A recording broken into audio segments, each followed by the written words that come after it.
In the late 1980s, early 1990s, there was a talk show that Arsenio Hall hosted. Didn't care much for it except for one feature. I loved it when he did this. Things that make you go, hmm. And the point of that segment of the show was to highlight things that seemed ironic or things that made you just wonder, things that made you think, what in the world is that?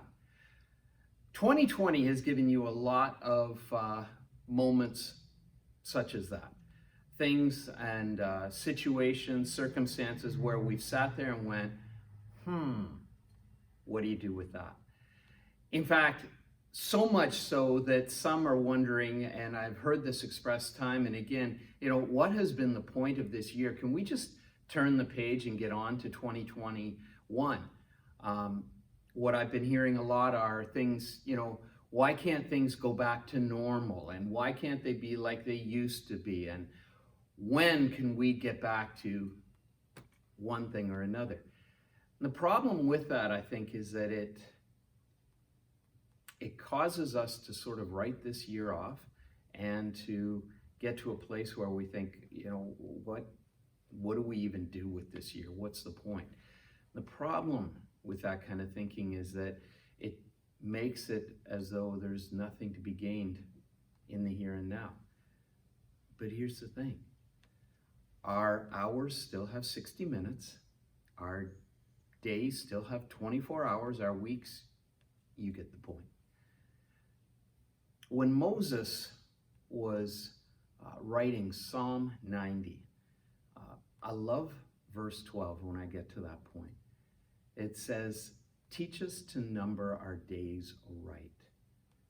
In other words, teach us to value the days that we have, to get the most out of them. Why?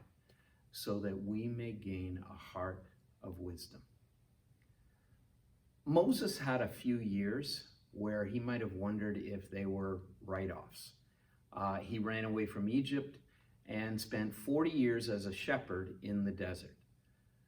He spent another 40 years leading the children of Israel to the promised land, when if they had just been able to get there straight away, it would have taken maybe a year, stop along the way to get the 10 Commandments on Mount Sinai, but you'd be there in short order. 40 years wandering around in the desert. He knew what it was to have that angst of, we're not getting anywhere, or we're not getting anything done. But he also knew the value then of numbering our days aright. There are 3 more months left in 2020.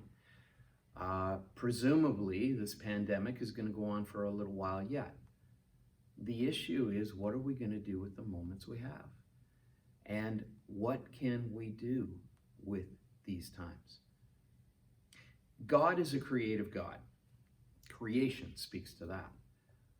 I'm convinced that if he shows us how to make the most of our moments by doing things that are maybe outside of the box, or maybe investing time in areas where we wouldn't have been able to otherwise, I think we'll be able to look back on this year and marvel at what we've been able to get done. That would certainly be a better alternative to looking back and going, there were a lot of things that made us go, let's think about that.